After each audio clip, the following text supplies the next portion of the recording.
बच्चे next topic है अपना डाटाबेस। डाटाबेस क्या होता है? कलेक्शन ऑफ इंफॉर्मेशन, ठीक है ना, दैट इज ऑर्गेनाइज्ड। मतलब कि इंफॉर्मेशन ही नहीं है, वो ऑर्गेनाइज भी होनी चाहिए, ठीक है ना। ऐसे नहीं कि आपने कुछ इंफॉर्मेशन डाटाबेस में स्टोर की है तो वो प्रॉपर ऑर्गेनाइज नहीं है, ठीक है ना। फिर क्योंकि उसके बाद में प्रॉब्लम आ जाती है, जैसे अगर आपके डाटाबेस में डुप्लीकेसी है तो डुप्लीकेसी को रिमूव करना या उसको एक्सेस करना, ठीक है ना, इस टाइप से, या फिर उसको अपडेट करते हैं। तो सबसे बड़ी डाटाबेस में प्रॉब्लम होती है डुप्लीकेसी की। साथ में वो प्रॉपर ऑर्गेनाइज होना चाहिए। जैसे कि आप अगर हम आपकी क्लास के डाटाबेस की बात करें तो अगर उसमें हम रोल नंबर यूज ना करें एक फील्ड, तो आपका डाटा जो बेस बनाया जाएगा वो प्रॉपर नहीं है, ठीक ना। क्योंकि जो नेम है दो बच्चों का सेम हो सकता है, तो वो उसकी वजह से प्रॉब्लम आ सकती है कि किसका, मान लो कोई एंट्री करनी है तो किस बच्चे की एंट्री होगी, वो अपडेट किसका होगा डाटा, या हम डाटा को रिट्रीव करेंगे। रिट्रीव होता है डाटा को देखना, ठीक ना। यहाँ पर देखो, डाटा को आप स्टोर कर सकते हो, मैनेज कर सकते हो, रिट्रीव कर सकते हो। स्टोर मीन जब आप एंट्री करते हो, जैसे आप लोगों ने डाटाबेस में किया होगा इंसर्ट की कमांड से, ठीक है ना। फिर इसको मैनेज किया जाता है कुछ उसमें, जैसे अलग अलग मान लो कोई चेंजेस करने हैं, जैसे डाटा टाइप चेंज करना है या किसी का डाटा को अपडेट करना है। फॉर एग्जांपल आपके मार्क्स हैं, आपने रिवोल्यूशन का फॉर्म फिल किया तो आपके मार्क्स बढ़ गए, तो उसकी वजह से आपके डाटा को अपडेट किया जाएगा। रिट्रीव होता है डाटा को चेक करना कि करंट में हमारे पास डाटा की क्या स्टेटस है, ठीक है ना। जैसे आपका रिकॉर्ड चेक किया जाएगा तो आपके रिकॉर्ड के अकॉर्डिंग वो डाटा अपडेट है या नहीं है, उसमें डुप्लीकेसी तो नहीं। तो वो हम कहाँ से चेक कर सकते हैं? जब आप डाटा को रिट्रीव करोगे, ठीक है ना। जैसे कमांड होती है ना, सिलेक्ट स्टार फ्रॉम, ये यहाँ पर देखिए, यहाँ पर भी लिखी हुई है। डाटाबेस में भी आपने यही सेम कमांड यूज की थी कि जब आपने डाटाबेस को चेक करना है, if you want to retrieve the data from a database, then we can use the command select star from, जो आगे टेबल का नेम लिखा है यहाँ पर स्टूडेंट, है ना। तो जो भी आपकी टेबल आप डाटाबेस में बनाते हो, देखो डाटाबेस के अंदर टेबल होती है तो हम टेबल पे काम करते हैं। डाटाबेस तो आपने एक बार क्रिएट करना होता है, फिर उसमें आप नंबर ऑफ टेबल्स क्रिएट कर सकते हैं, ठीक है ना। तो सारा काम टेबल पे ही होता है। डाटाबेस तो एक ही बार आपने बनाना होता है, जनरेट करना होता है, तो उसके बाद जो काम होएगा वो सारा टेबल पे होएगा, ठीक है ना। तो यहाँ पर जो ये स्टूडेंट वर्ड लिखा हुआ है, इसका मतलब है कि कोई टेबल है, ठीक है ना। अब टेबल किस डाटाबेस में है वो मैटर नहीं करती, हमें तो क्या है कि हम सिर्फ यहाँ इस कमांड की बात कर रहे हैं कि जब हम स्टूडेंट नाम का टेबल से डाटा को रिट्रीव करना चाहते हैं, उसको चेक देखना चाहते हैं, है ना। सिंपल वे में हम ये कह लो कि चेक कर रहे हैं उसको, तो वो रिट्रीव होता है। तो इसका मतलब है कि हम सारा डाटाबेस चेक कर पा रहे हैं, सॉरी टेबल का सारा डाटा, ना कि डाटाबेस। स्टार होता है ना, स्टार का मतलब है कि total number of rose, total number of column. आपने पहले किया होगा कि अगर आप ये चेंज कर देते हैं, जैसे मैंने लिख दिया यहाँ पर एस नेम, तो एस नेम के बारे में ही इंफॉर्मेशन आएगी। अब यहाँ पे एस नेम एक फील्ड है, मान लो स्टूडेंट नेम है ये एस नेम, तो इसमें क्या होगा, सिर्फ एस नेम की आएगी। और जो वहां पर तो पहले यहाँ पर स्टार लिखा हुआ था, इसका मतलब था कि टोटल रिकॉर्ड आप चेक कर पा रहे हो। इसको एस्ट्रिक भी बोलते हैं, ठीक है ना। जो भी आप स्टार बोलना चाहिए स्टार बोल सकते हो। तो वो सारा रिकॉर्ड मैच करता है और आपको प्रोवाइड कर देता है। अब पीएचपी में थोड़ा सा डिफरेंस है डाटाबेस को एक्सेस करने के लिए, कमांड वही यूज होती है बट उसको सिंटैक्स थोड़ा डिफरेंट है। अगर सिंपल हम डाटाबेस की बात करें, जैसे आपने डीबीएमएस में किया होगा, कमांड्स वही यूज होती हैं बट उनको लिखने का भी थोड़ा सा चेंज हो गया है, ठीक है ना। क्योंकि इसमें हम एक थर्ड प्लेटफॉर्म की हेल्प से उस डाटा को एक्सेस करते हैं। वो क्या है, हमारा जैसे जैप नाम का सॉफ्टवेयर है, ठीक है ना। तो उसमें क्या है, वो दोनों एम्बेड है, आपका लोकल होस्ट यानी कि जो पीएचपी के लिए स्क्रिप्ट को एग्जीक्यूट कराएगा वो सर्वर, और साथ में आपका डाटाबेस। तो उनके बीच में मेन पॉइंट होता है कि कनेक्टिविटी बनवानी पड़ती है आपको, तभी आप उसका यूज कर सकते हो, ठीक है ना। तो जैसे इसमें देखो, ये कमांड तो हमने पढ़ी हुई है, ऊपर भी यही लिखी थी कि अगर आपने एक स्टूडेंट नाम की टेबल से डाटा को चेक करना, एक्सेस करना है, तो उसके लिए ये कमांड है। बट आप यहाँ पर देख रहे हो कि हमने इसको वेरिएबल में स्टोर करते हैं, ठीक है ना। तो आप इसमें जो भी कमांड यूज करोगे उसको वेरिएबल में स्टोर करोगे, और आपने डाटा बेस से कैसे कनेक्टिविटी बनानी है वो आप देखोगे कि आपकी रिक्वायरमेंट क्या है, ठीक है ना। तो उसके लिए अलग अलग फंक्शन है।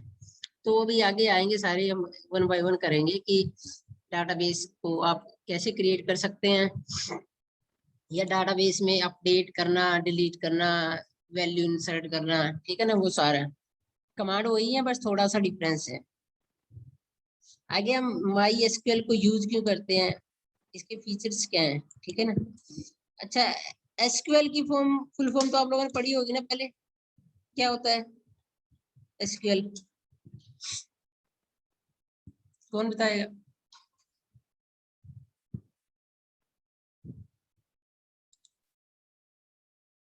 किसी को भी याद नहीं।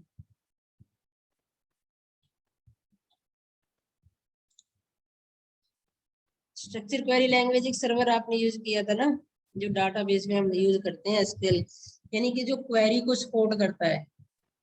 अब इसके साथ ना एक वर्ड लग यूज हो गया माई, ठीक है ना।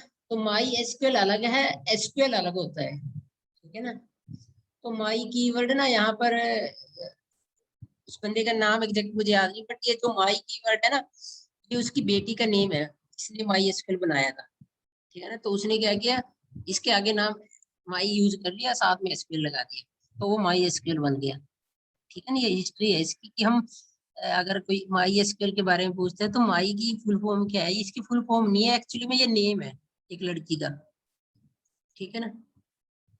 अब इसके फीचर्स क्या है, फीचर्स ये आरडीबीएमएस को सपोर्ट करता है, यानी कि रिलेशनल डाटाबेस आप इसमें बना सकते हो। रिलेशनल मीन कि हमारे पास मोर देन वन टेबल है, तो हम उनमें कोई ना कोई रिलेशन जनरेट कर सकते हैं ना। एक टेबल से डाटा दूसरी टेबल में एक्सेस करना with the help of foreign की, जो है प्राइमरी की के साथ आप उनमें एक रिलेशन जनरेट करते हो।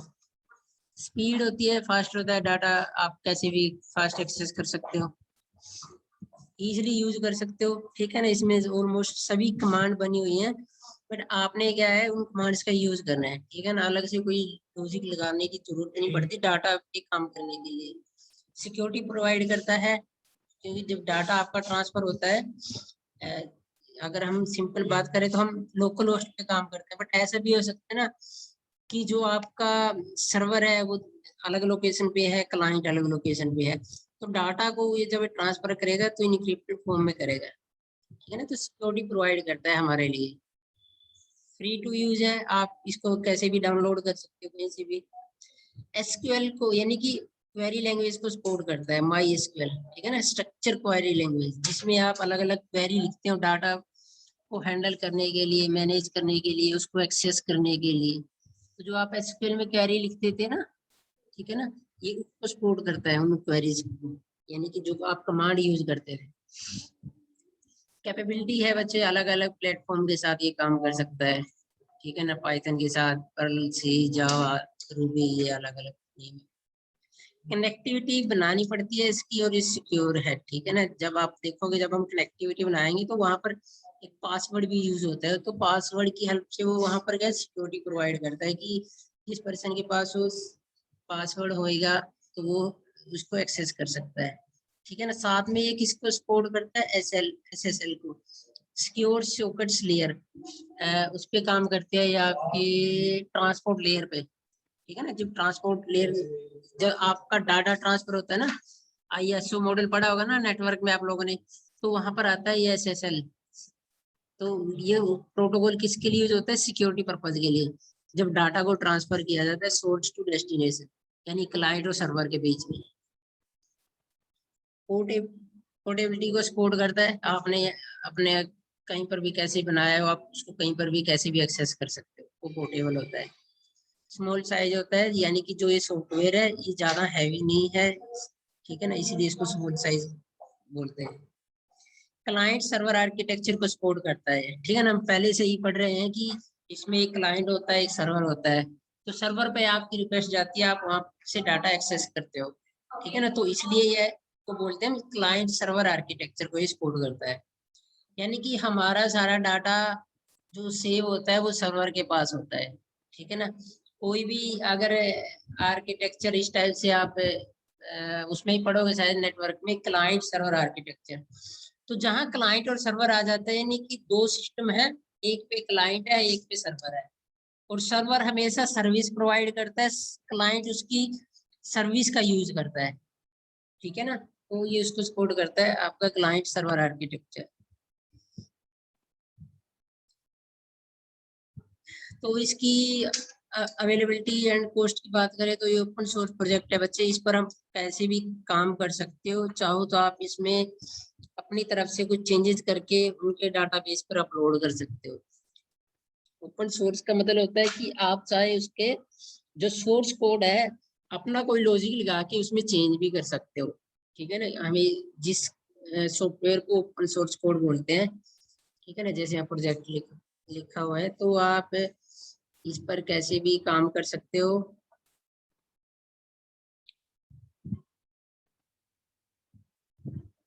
ठीक है ना, ये भी वही चीज है ओपन डिस्ट्रीब्यूशन, यानी कि आप ओपनली इसको कैसे भी एक्सेस कर सकते हो इसके सोर्स कोड को। तो सोर्स कोड में आप जैसे यहाँ एग्जाम्पल लिखा हुआ है, आपको कोई बग मिलता है या आप चाहते हो कि उसमें कुछ चेंजेस किए जा सके, कोई अलग सर्विस ऐड की जा सके, तो आप अपना लॉजिक लगा के उसको बना के इनको सेंड कर सकते हो, ठीक है ना।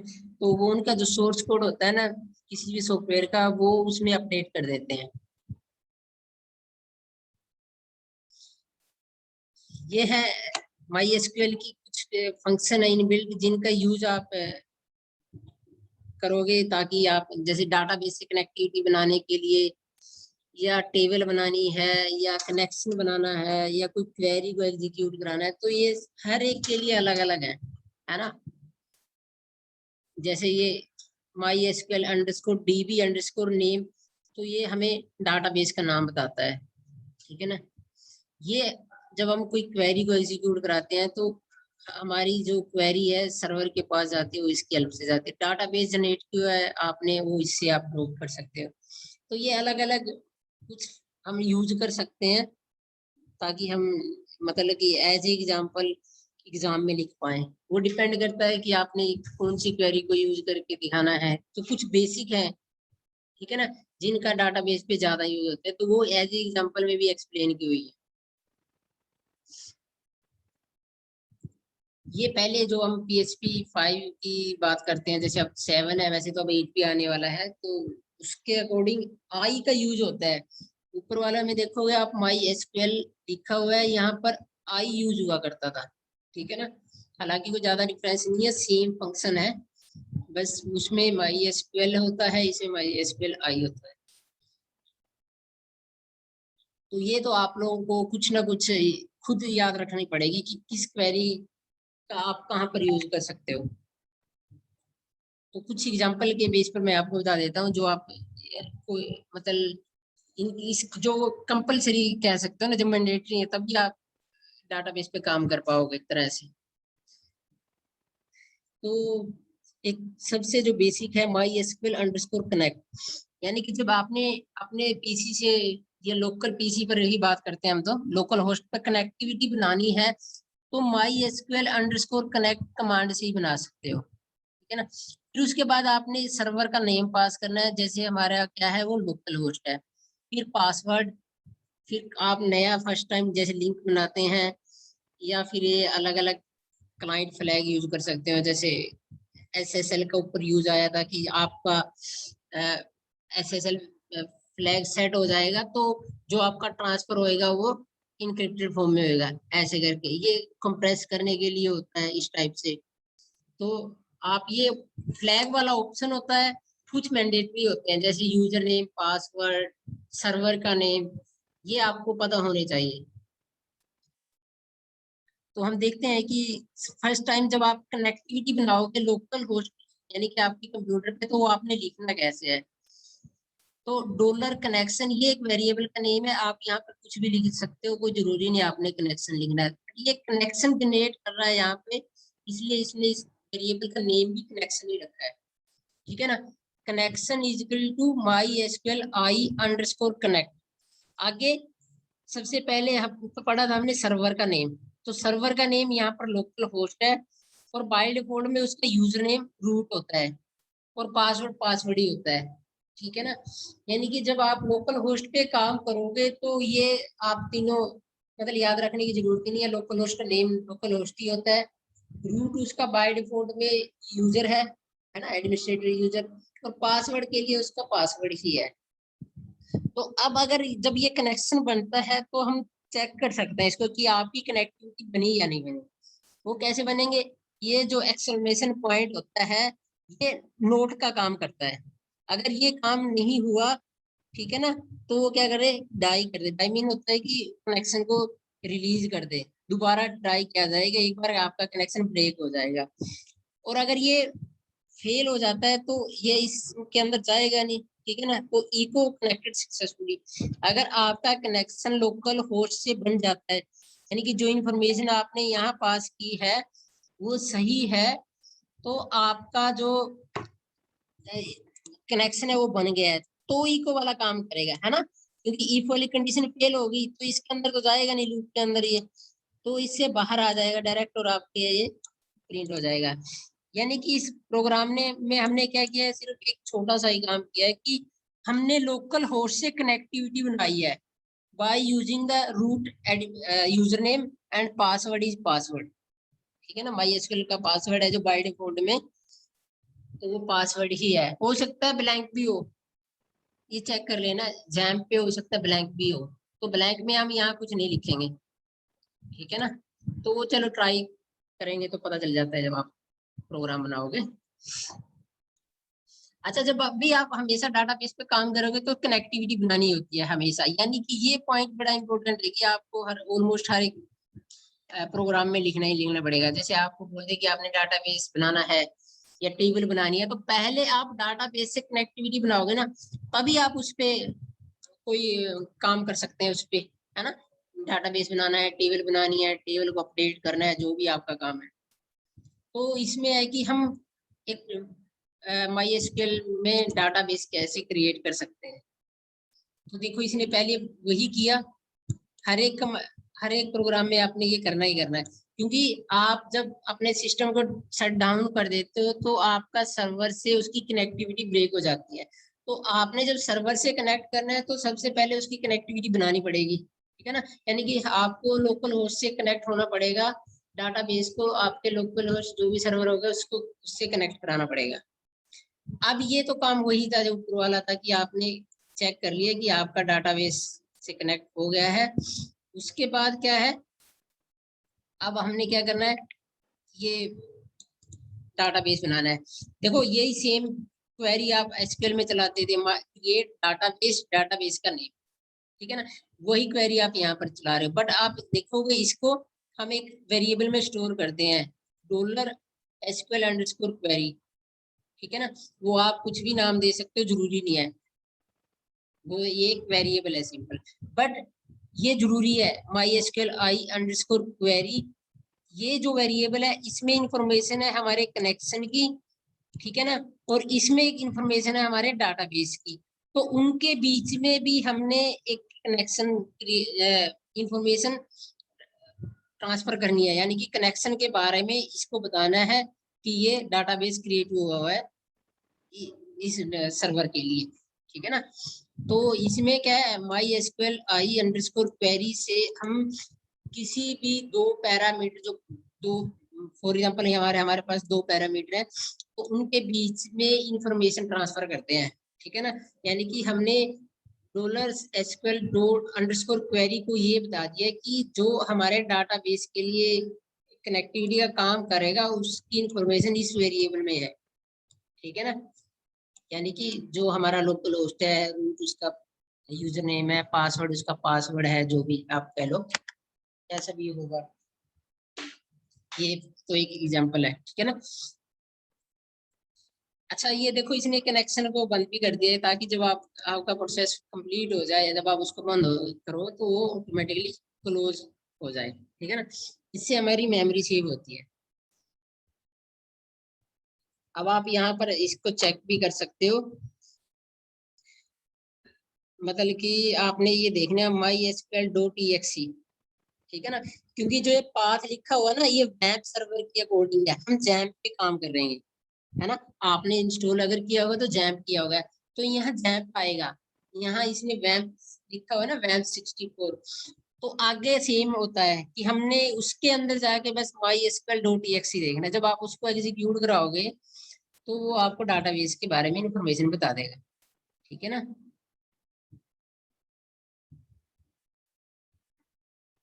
आगे बच्चे आपने जो अभी सिर्फ डाटाबेस बनाया है, आगे हम डाटाबेस के अंदर टेबल बना सकते हैं, ठीक है ना। तो टेबल के लिए हमारे पास एक डाटाबेस होना चाहिए, और डाटाबेस में हम अलग अलग टेबल बना सकते हैं। तो टेबल बनाते कैसे हैं, पहले देखो इसमें क्वेरी में एक चीज ऐड हो गई है, my_db, यानी कि ये वो डाटाबेस है जो हमने ऊपर वाली क्वेरी का यूज करके बनाया था, ठीक है ना। मान लेते हैं हमारे पास एक डाटाबेस है, ये आपने मान लो ऊपर सेम नेम दिया है या अलग है जो भी है, हाँ यही दिया है my_db। तो my_db एक डाटाबेस है हमारे पास, उसकी हमने पहले कनेक्टिविटी बनानी है, किससे, लोकल होस्ट से। वो इंफॉर्मेशन हमने चेक की कि वो काम कर रहा है नहीं कर रहा है, वो ठीक है कि मान लेते हैं उसकी कनेक्टिविटी बनी कि सर्वर काम कर रहा है, ठीक है ना। अब हमने टेबल क्रिएट करनी है, तो टेबल क्रिएट करने के लिए सेम कमांड है, क्रिएट टेबल, टेबल का नेम, नेक्स्ट उसके फील्ड है, ठीक है ना। फील्ड मीन जो आपकी टेबल के अंदर हेडिंग का काम करते हैं, जैसे एम्प्लॉय आईडी है, एम्प्लॉय नेम है, एम्प्लॉय डिपार्टमेंट सीडी, या आपका एग्जांपल लें तो स्टूडेंट नेम हो गया, रोल नंबर हो गया, क्लास हो गया, है ना, या आपकी डेट ऑफ बर्थ दे सकते हैं। तो वो क्या होती है उसकी मतलब कि आपके कॉलम होते हैं, ठीक है ना। रो हमेशा क्रिएट होती है जब आप एक टेबल के अंदर वैल्यू इंसर्ट करते हो, रिकॉर्ड इंसर्ट करते हो, तो टेबल के अंदर रो जनरेट शुरू होना शुरू हो जाती हैं। बट बाय डिफॉल्ट में उसमें एक ही कॉलम होता है, एक ही कॉलम होता है और एक ही रो होती है ना। कॉलम डिपेंड करता है कि आपने यहाँ पर कितने यूज किए, बट रो उसमें एक ही होती है। अगर आप अभी टेबल की बात करेंगे तो इसमें एक ही रो है, उसमें क्या लिखा आएगा, employee ID, employee name, employee department और एम्प्लॉय सिटी। अच्छा देखो ये कहाँ स्टोर कर लिया हमने, एक वेरिएबल में। अब इस वेरिएबल को हमने इस वेरिएबल से कनेक्ट करना है, किससे, mysql i _ से, ठीक है ना। और ये आपने, ये एक मैसेज है, आपने जैसे भी टेबल क्रिएटेड सक्सेसफुली, फिर बाद में इसको क्लोज कर दिया। तो देखो आप, ये सारा एसक्यूएल वाला ही प्रोसेस है, बट आपको ये एक प्रोसेस एक्स्ट्रा करना पड़ रहा है कि आपने उसको एक वेरिएबल में स्टोर किया, और उसको आपके डाटाबेस का जो एक ऐसा वेरिएबल जिसमें उसमें सारी इंफॉर्मेशन है, उससे उसको एक तरह से रिलेशन जनरेट कर दिया, ताकि उसको पता चल जाए कि जो ये टेबल क्रिएट की जा रही है उससे रिलेटेड इंफॉर्मेशन क्या, ये डाटाबेस का नेम और सर्वर किस टाइप का, यहाँ लोकल है, उसका यूजर नेम पासवर्ड वो कहाँ सेव है इसके अंदर। तो वो सारा जो भी प्रोसेस करेगा थ्रू इससे मतलब एक्सेस करेगा, है ना, उसको पता चल जाएगा कि इस वेरिएबल के अंदर ये सारी इंफॉर्मेशन सेव है।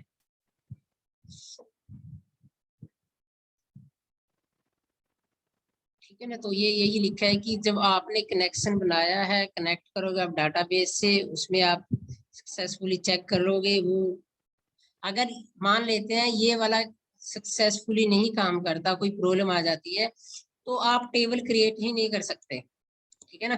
तो हर बार आपने ये चेक करना है कि आपका कनेक्शन डाटाबेस से बना हुआ है, सर्वर कनेक्टेड है डाटाबेस से या नहीं। अगर सर्वर आपका डाटाबेस से कनेक्टेड नहीं है तो आप उस पर कोई भी प्रोसेसिंग नहीं कर सकते, उसमें आप टेबल नहीं क्रिएट कर सकते, आप उसमें टेबल पे कुछ भी कोई भी ऑपरेशन नहीं यूज कर सकते, है ना। जैसे वैल्यू इंसर्ट करना, अपडेट करना, रिट्रीव करना डाटा को, ठीक है ना, जो कॉमन से प्रोसेस है। ये इसका वो आ गया, mysql.exe आप एग्जीक्यूट कराओगे तो वो टेबल के पार्ट्स के बारे में भी दिखा देगा।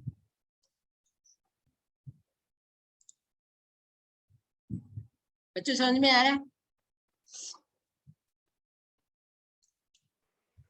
Yes sir. ठीक है ना। इसमें मतलब कुछ कमांड आप लोगों ने ऑलरेडी पढ़ी हुई है, बट अब क्या है, सिंटेक्स का जो लिखने का वे होता है ना, वो हर एक लैंग्वेज में अलग ही होता है ना, कुछ चेंजेस होते हैं। तो इसमें जो हम डाटाबेस की कमांड करेंगे है तो वो एज इट इज, बट उनको आप हर बार एक वेरिएबल में स्टोर करोगे, और जो आपने कनेक्शन के टाइम आपकी कनेक्टिविटी बनाई है उससे उसको एक बार कोरिलेट कराओगे, है ना, उससे उसकी मैचिंग कराना, या उसको डाटा को चेक करेगा वो, उसमें कनेक्शन वगैरह ये वो, तो वो वहां पर उस वेरिएबल के साथ यूज कर रहे हैं अपने एज ए पैरामीटर। बस ये डिफरेंस है, अदरवाइज जो डाटाबेस पे काम करोगे वो सारा एसक्यूएल वाला ही है, ठीक है ना। तो अभी जो हमने जैसे टेबल क्रिएट की है, तो टेबल उसमें भी ऐसी ही होती है सिंपल, जो आपने फोर्थ सेम में जिसमें पढ़ा है।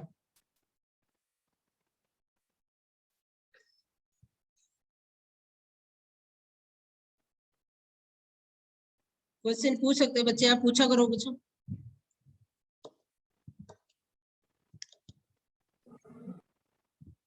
हाँ जी दीपक, आपने उनके सर जब प्रैक्टिकल करेंगे ना तब पूछेंगे, अभी ऐसे। जैप तो इंस्टॉल कर लो ना साथ में।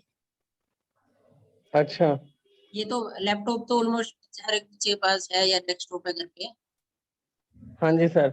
सर वो उस दिन वो कर तो लिया था इंस्टॉलमेंट, उसके बाद पता नहीं चला सर कैसे वर्क करता है वो, क्योंकि उसमें माई एसक्यूएल मतलब ग्रीन कलर का ना शो हो रहा था उसमें चलो कोड। एक बार आप मंडे बता आओगे देना ना, सर मंडे फिर। आप प्रैक्टिकली करेंगे पहले, ठीक है सर, एक बार है ना। बता देना फिर करते हैं। हाँ कोई बात नहीं, उसमें ना हाँ उसकी जी सर। सर्विस भी ऑन करनी पड़ती है तभी यूज कर सकते हो। अच्छा वेब सर्वर की पहले सर्विस ऑन करनी पड़ती है, तब वो काम करता है, अदरवाइज वो बाय डिफॉल्ट में डीएक्टिवेट होता है। हो ठीक सकता है है सर, आपने। कोई बात नहीं, जैसे भी होगा मंडे को बताना। हाँ हाँ बच्चे, अटेंडेंस हो गई सर? नहीं नहीं बच्चे अभी लेनी है मैंने अटेंडेंस, एक मिनट रुको। दीपक आया है, रोल नंबर 28, 5, प्राची है 8, वंशी का 10, 13 है सपना, 14, 31,